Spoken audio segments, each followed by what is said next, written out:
Hello everyone! Today we're jumping straight into the night after Royal Rumble 1998, the Raw January 19th. Raw starts with Paul Bearer heading straight to the ring. No wonk entrance, no build up. He gets right to the point and immediately starts tearing down everything after the Royal Rumble. He explains that Undertaker's reunion with Kane was never real. The apology, the forgiveness, all part of a larger trap. Bearer then reveals the centerpiece of his plan, last night's burning casket.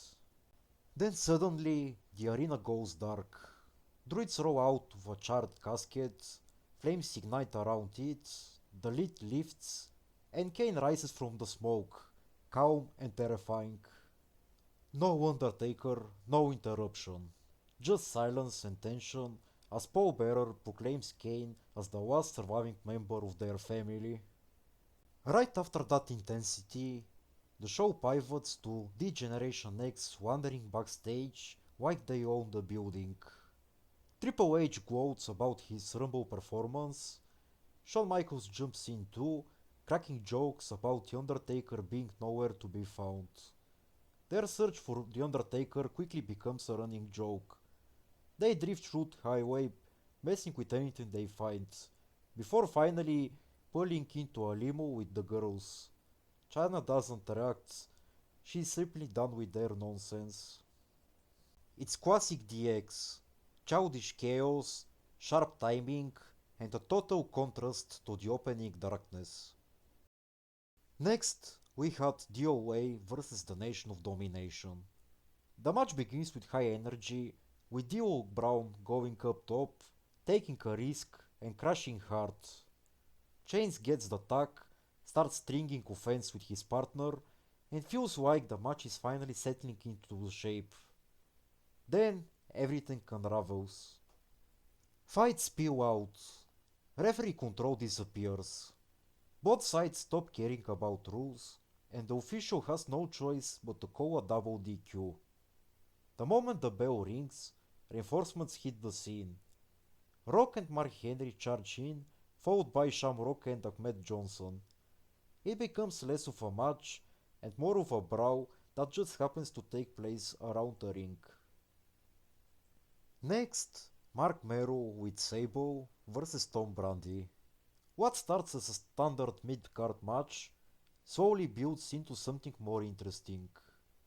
Brady gets a few openings and forces Merrow to adjust. Merrow eventually shifts gears, finding an opening, and with a distraction and a cheap shot, wants the TKO. Clean in the record books, dirty everywhere else. Backstage, DX head right back to their limo antics, vanishing like they've got zero responsibilities in life. Next, we had Cactus Jack and Chainsaw Charlie versus the Q-Bakers. From the opening bell, this one barely resembled a standard tag match. The Q-Bakers hit sharp, heavy offense early. Power drivers, stiff shots, and calculated teamwork. Cactus Jack and Charlie fire back with their signature chaos, and the whole thing quickly spills outside. A referee gets pulled, the rules fall apart, and the officials throw the match out.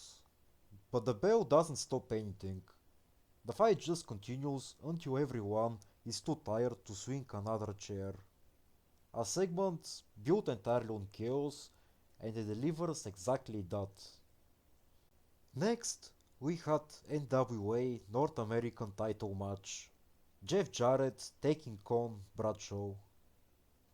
This one is slower, more methodical. Bradshaw's power meets Jarrett's opportunistic style. Nothing comes quick. The match builds, resets, and builds again.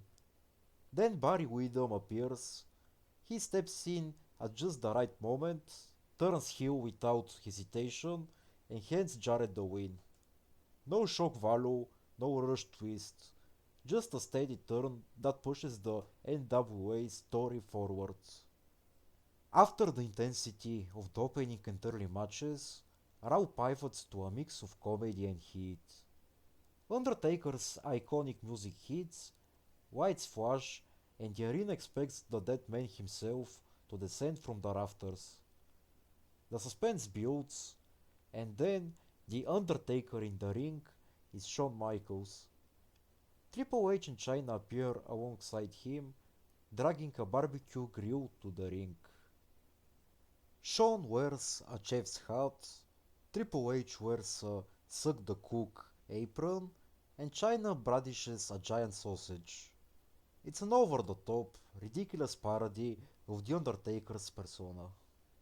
Marshmallows are flying, fire jokes and food jokes dominate the moment.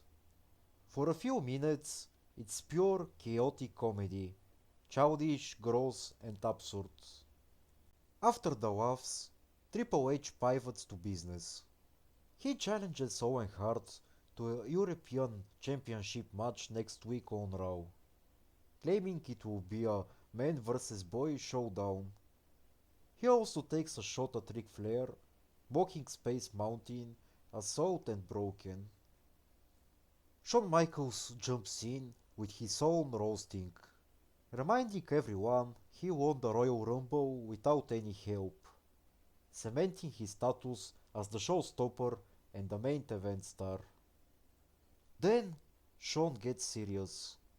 He targets Stone Cold Steve Austin, framing the WWF Championship as the last mountain Austin must climb. And Shawn claims he's standing at the top. Austin may have a streak, but Shawn lays down for nobody. The tone shifts from silliness to intensity, giving the segment a strong payoff. The segment closes as DX resumes their antics, tossing marshmallows into the crowd, while the tension for Austin vs. Shawn Michaels builds. Comedy meets storyline in a single segment, and it works because it mixes absurdity with legitimate stakes for WrestleMania. After that, the next match is six-man tag. Taka Michinoku and the Headbangers and Owen Hart vs. Los Boricuas. This is a smooth, straightforward match, and Taka adds speed, the Headbangers take the bumps, and Owen ties everything together. Once Owen tags in, the pace stabilizes. He moves through his opponents with precision, and once the sharpshooter is walked in, the outcome is certain. A clean finish, a clean match, and a solid reset in the show's rhythm. Next, we had Intercontinental Championship. The Rock vs. Ahmed Johnson. Rock slows the match down and picks Ahmed apart piece by piece. Ahmed eventually powers through, shifting momentum with heavy shots and a few strong counters. Just when things seem to turn, Mark Henry slides into position. A single shot changes everything. Rock hits the rock bottom and the match is over. Shamrock barrels in moments later, going straight after the heels and forcing them to back off. Nothing fancy, just clear, simple storytelling. And then the final match came. Tag Team Championship, the Outlaws vs. the Godwins. The Outlaws make their entrance, dressed like farmers, carrying a pig as a prop. The Godwins start strong, using their strength to dominate long stretches of the match. In the closing moments, Road Dogg grabs the stuffed pig, reveals the hidden brick, and smashes Phineas with it. One hit decided it. A pinfall win keeps the titles without walls. Cheap, weird, and exactly what you expect from them. And now, the moment everyone were waiting for. Tyson and Austin. Vince brings Mike Tyson to the ring, building toward a major WrestleMania announcement. Tyson stands there, calm and controlled, ready to speak. And then, the glass shatters.